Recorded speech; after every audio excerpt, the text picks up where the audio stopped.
Oh, there's that.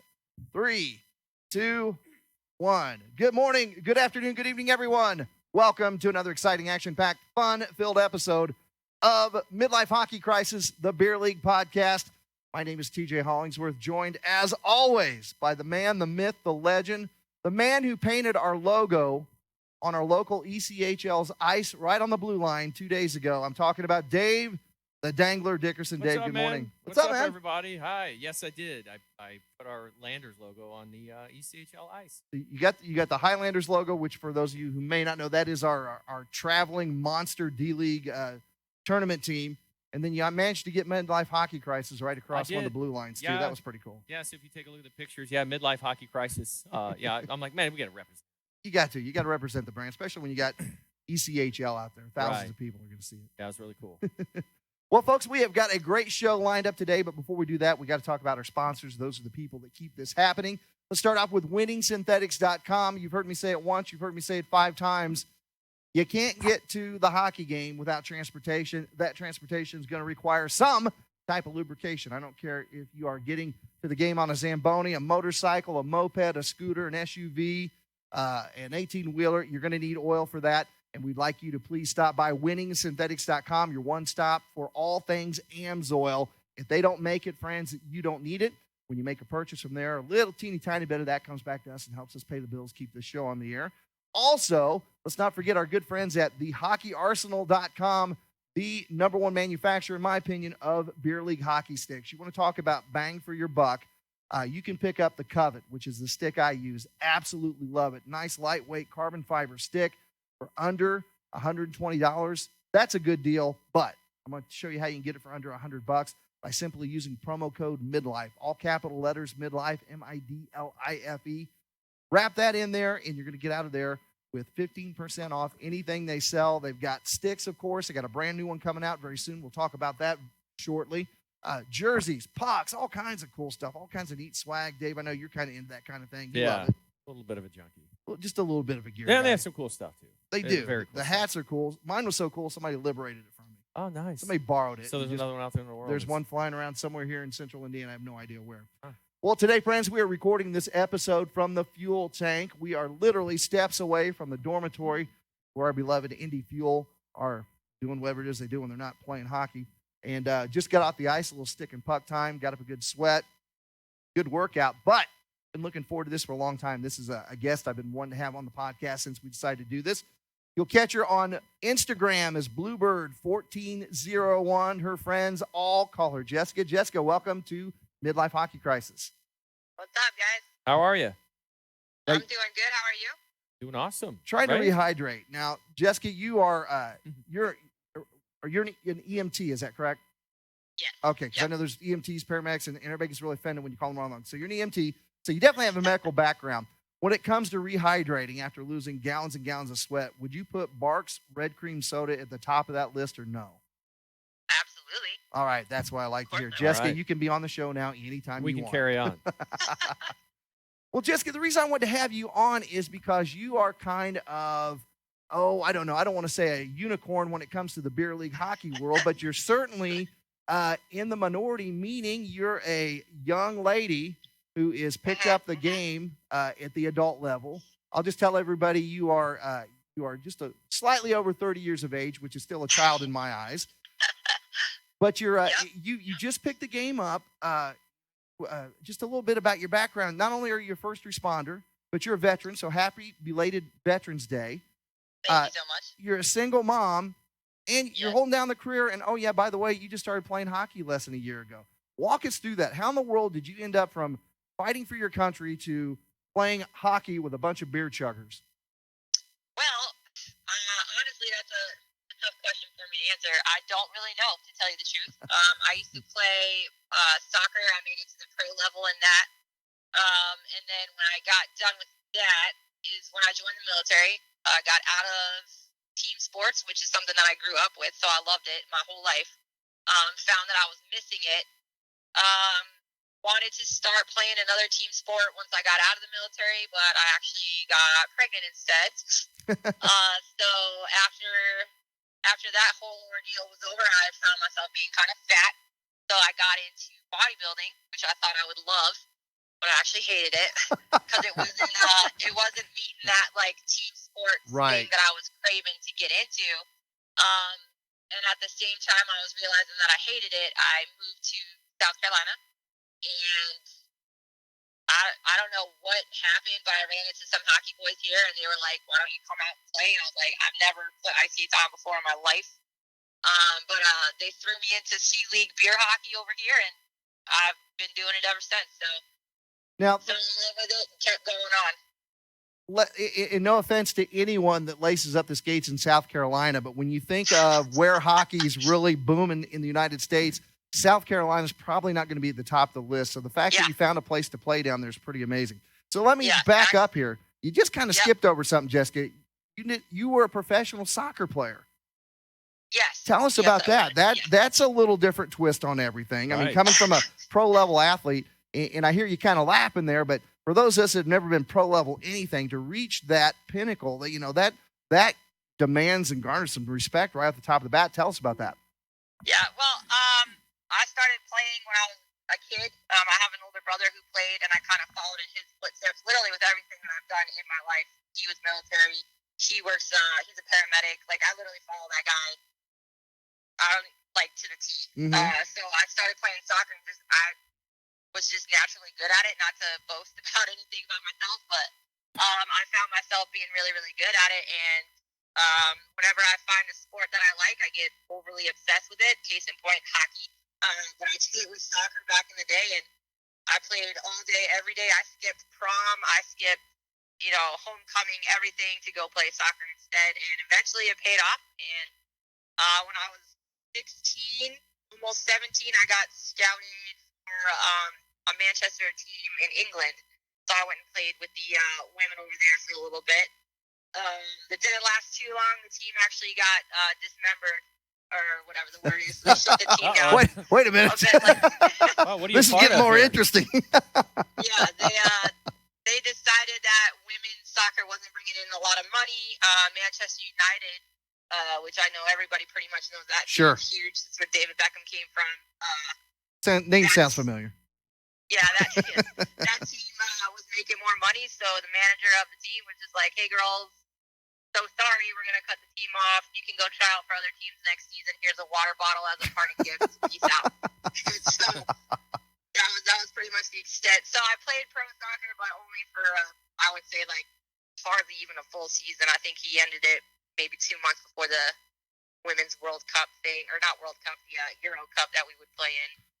He ended it right before we got into that. So. Well, and all that, yet here you sit on a podcast with a couple of scrubs, and you're out there playing beer league hockey. That is quite the story. Your story gets better the more I learn about it. This may go a little longer than 20 minutes at the rate we're going.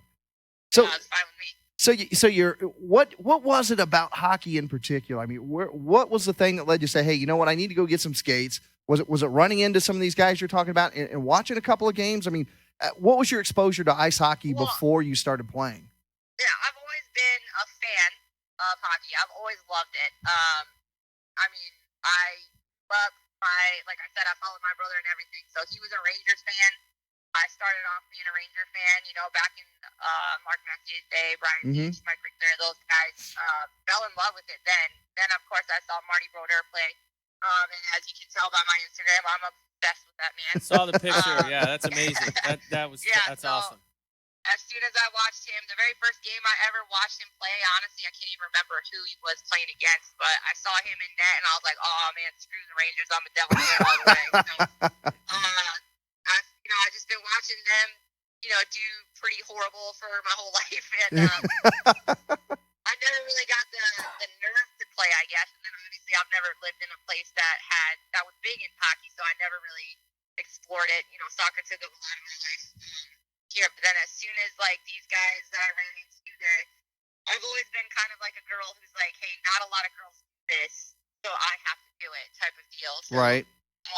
I think maybe in our beer league here, I want to say there's maybe 3 or 4 girls that play in the entire league of A, B, C, D. I think there's only a handful of girls. So I learned that there wasn't a lot of girls playing, and so I was like, oh yeah, definitely. I'm in. And I YouTubed how to play, like I've taught myself everything I know, and I mean it's not a lot, but I'm pretty much self-taught in the sport. And the guys I play with now see me on their team, and they're like, "We don't care how crappy of a player you are, you're gonna play." So I was like, "All right," and then just kind of never looked back after that day.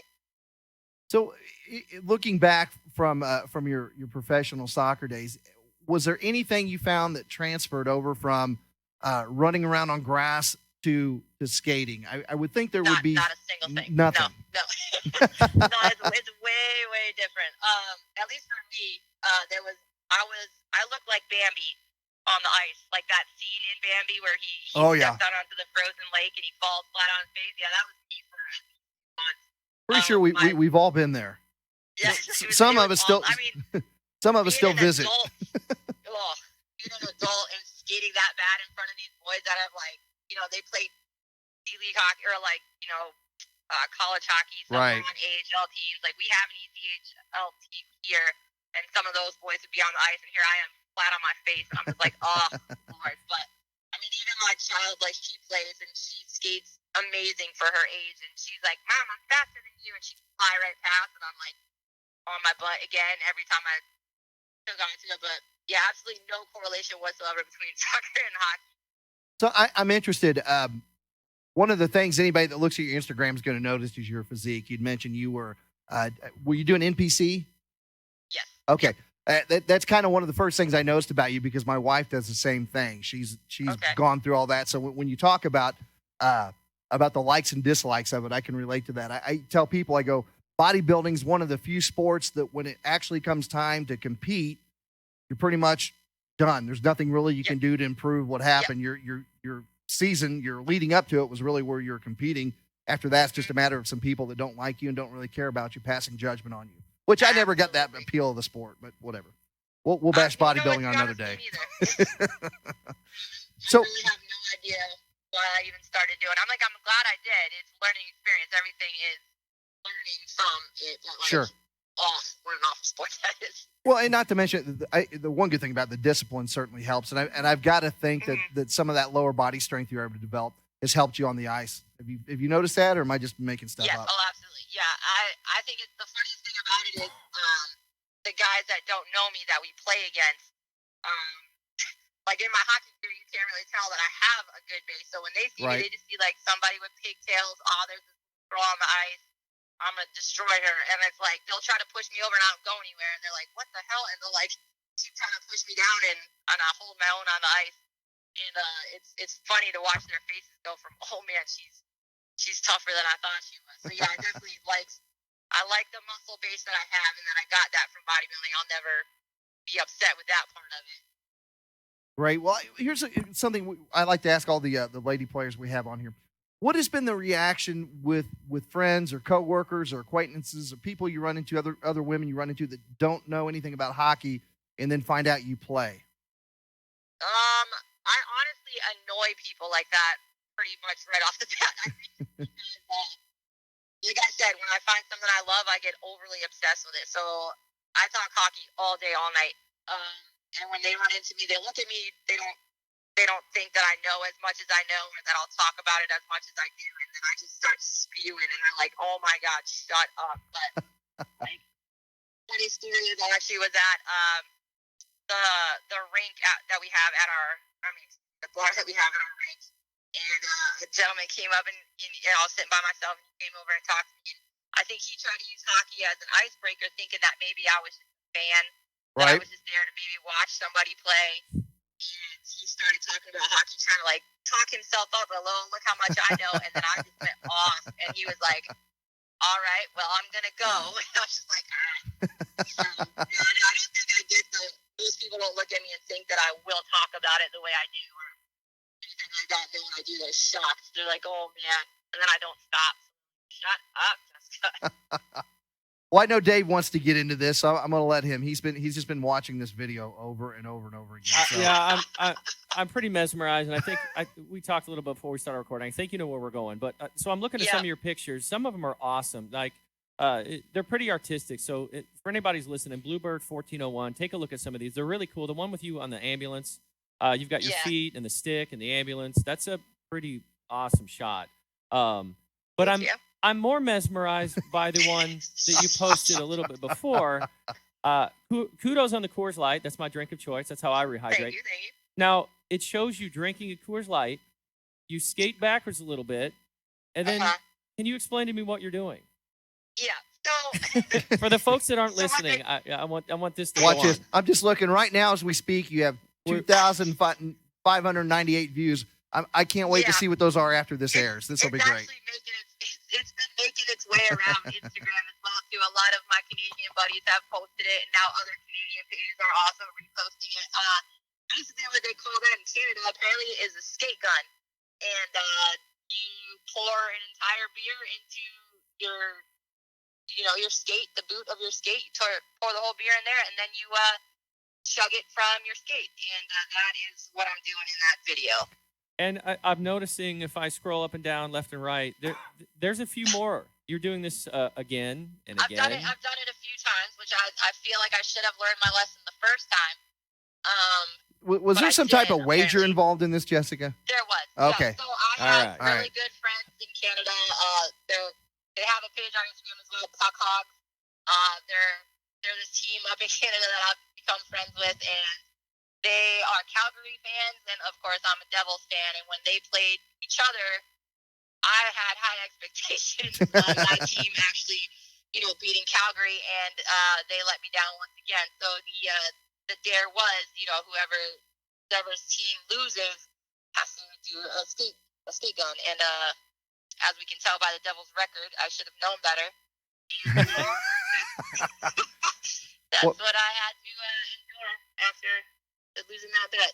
All right, that's pretty. I just had to clear that up because it's pretty epic what you're doing. But also, we're going to get a lot of questions on it, and I needed to hear it right from you.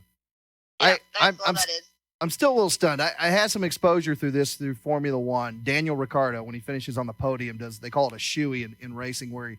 Yeah.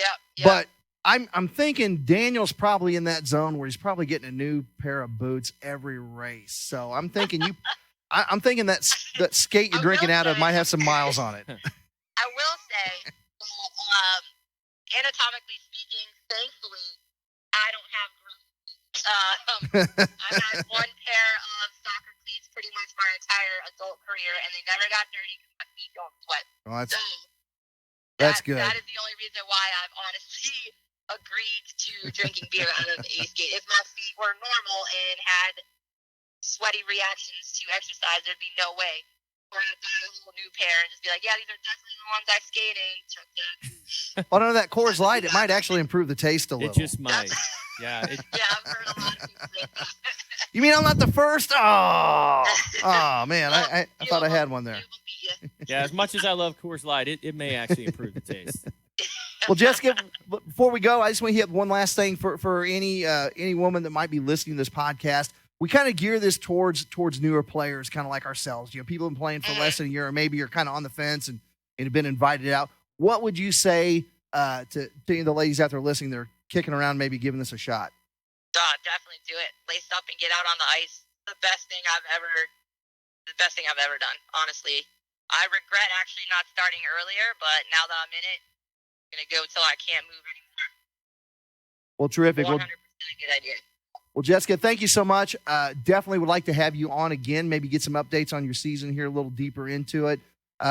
We'd